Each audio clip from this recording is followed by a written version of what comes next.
లారీలు రాక కొనుగోలు కేంద్రంలో వరిధాన్యం నిలిచిపోయిందని రైతులు రోడ్డుకి ధర్నా చేపట్టారు. మెదక్ జిల్లాలోని కొల్చెర మండలం చిన్నగన్పూర్ గ్రామానికి చెందిన రైతులు బుధవారం ఆందోళనకు దిగారు. 25 రోజులుగా కొనుగోలు కేంద్రంలో వడ్లు నిలిచిపోవడంతో మంగళవారం రాత్రి కురిసిన వర్షానికి తడిసిపోయిన తూకం వేసిన వడ్లు అలాగే ఉండడంతో నష్టపోతున్నామని రైతులు ఆందోళనకు దిగారు. నెల రోజులుగా కొనుగోలు కేంద్రాల్లోని వడ్లు తూకం వేసి ఉండడంతో తరుగు పేరిట రైతులకు నష్టం జరుగుతుండటంతో పాటు వర్షంతో మరోపక్క గుండెలు అదురుతున్నాయంటూ ఆందోళనకు దిగారు. 6 కాలం అప్పులు తెచ్చి కష్టపడి పండించిన పంటను ప్రభుత్వం కొనుగోలు చేయకుండా రైతులకు నష్టం కలిగిస్తే రైతుల పరిస్థితి అగమ్య గోచరంగా మారుతుందని ఆగ్రహం వ్యక్తం చేశారు. ఏది ఏమైనా వర్షాలు పడుతుండటంతో వర్షాకాలం సీజన్ వ్యవసాయ పనులు ప్రారంభమవుతాయి కాబట్టి కొనుగోలు కేంద్రాల్లో ఉన్న వారి ధాన్యం వెంటనే లారీల్లో తరలించి రైతులకు ఇబ్బందులు లేకుండా అధికారులు చర్యలు తీసుకోవాలని కోరారు. ఇప్పటికైనా అధికారులు స్పందించకుంటే రైతులే ఆందోళన చేపడతామన్నారు. ఈ రాస్తారోకోలో సొసైటీ చైర్మన్ మందనాగులు, వైస్ చైర్మన్ పిల్లల రాజాగౌడ్ రైతులు అధిక సంఖ్యలో పాల్గొన్నారు.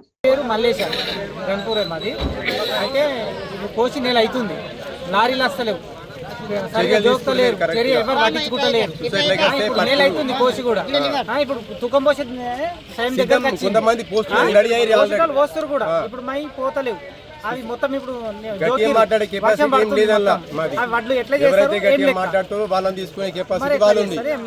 ఇప్పుడు నెల మీద అయిపోతున్నాయి వడ్లు, మొత్తం మీద తీసుకునే కెపాసిటీ లేదు. ఎవరైతే గట్టిగా మాట్లాడుతారో వాళ్ళ ఏదో అడ్డగోలుగా చేసి రాత్రి అడ్డగోలుగా బాధాన్ని ఇచ్చి అన్ని ఇచ్చి మొత్తం మీద సాగదోలే కెపాసిటీ మీద ఉన్నది.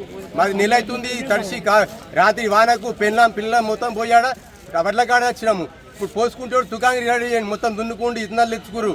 వీళ్ళు మా మీద చర్య తీసుకోవడం లేదు. అసలే వాళ్ళు మేము వస్తే కేర్ కూడా చేయరు. సొసైటీకి మొత్తం వీళ్ళు ఎందుకు చేస్తున్నారు మరి? రైతులే కదా వాళ్ళు, మా సాయి కానీ ఇవన్నీ వాళ్ళ వడ్లు పోయినాయి. సొసైటీ చేస్తుంటే ఒక్కరిని కూడా వడ్లు లేవు.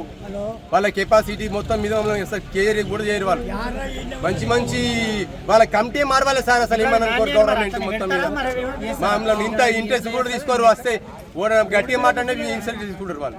మనం అసలే కేర్ చేయరు. మనం ఒక డైరెక్టర్ కాదు, ఆ చైర్మన్ కానీ ఎవరు కానీ మా మీద అసలే స్పందించారు. అసలే అరే ఏంద్రా రేపు వస్తుంది కానీ పోవా, ఏం రోజులు పెడుతున్నావు తీసుమారు కానీ వాళ్ళు ఇట్లా మాట్లాడతారు. వాళ్ళు డైరెక్టర్స్ అంటారా మొత్తం? మీ చైర్మన్ ఏమంటారు? మరి చైర్మన్ కూడా మొత్తం నాకు ఏం తెలియదు, రాంది ఏం చేయాలంటే ఆయన కూడా అట్లా పోయేటి మాత్రం వాళ్ళ చైర్మన్ మెంబర్లు డైరెక్టర్లు మొత్తం పోయినాయి సార్. మేము కౌలు చేసుకొని అప్పు తెచ్చుకొని చేసుకున్న వాటి నెల 15 రోజులు అయితే ఇప్పటికీ వాడు పడవి ఉన్నాయి నీళ్ళ. ఈ పరిస్థితి మాది. గట్టిగా మాట్లాడితే వేరే ఏమో గట్టిగా మాట్లాడుతున్నాయి కెపాసిటీ మర్రా రిటర్న్ మా మీదనే కాంపిటీషన్ పెంచుడు అట్లా జరుగుతుంది మొత్తం ప్రభుత్వం.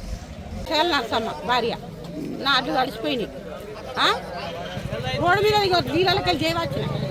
నాకు కొడుకులు లేదు, నాకు బిడ్డలు ఉన్నారు. నా ఇవ్వరకు దోపుకోలేదు సార్. నేనేం కావాలి? నేను నిన్న పడిపోయిన ఆళ్ళ పడిపోయినా. ఎందుకంటే రాత్రి పోతే నన్ను వాడు తెచ్చుకోండి, ఇంటికాడ వాడేసుకోండి లేదు. నా మొగాన్ని శాతకాలం నా మొగాన్ని మున్సిపాలిటీ పని చేస్తాడు. నా పరిస్థితి ఏం కావాలి చెప్పు? అది ఎక్కడ పొలం నాట్లు తోక్కోరా? నా కొడుకులు లేరు, నాకు బిడ్డలు ఉన్నారు. ఎన్ని రోజులు అవుతుంది వడ్లు తెచ్చి?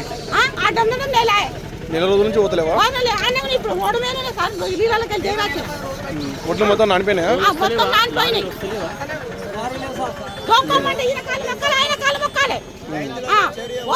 చైర్మన్ ఏమంటుండు? మీ చైర్మన్ లారీలు వస్తున్నాయా? ఇప్పటికి ఎన్ని రోజులు లారీలు దాకా? 3-4 దినాలు అవుతుండొచ్చు రాక, వారం అవుతుండొచ్చు.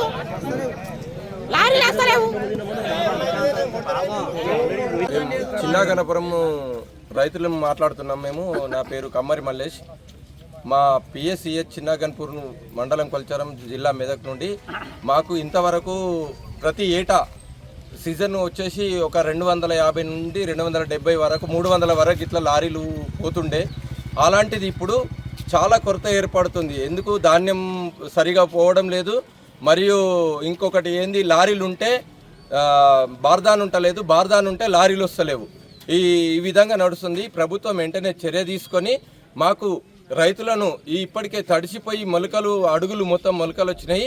తొందరగా ధాన్యం సేకరించి ప్రభుత్వము కలెక్టర్ దృష్టికి ఇట్లా మీరు తీసుకెళ్ళి రైతులను మమ్మల్ని వెంటనే ఆదుకోవాలని మేము రైతుల తరపున మాట్లాడుతున్నాను.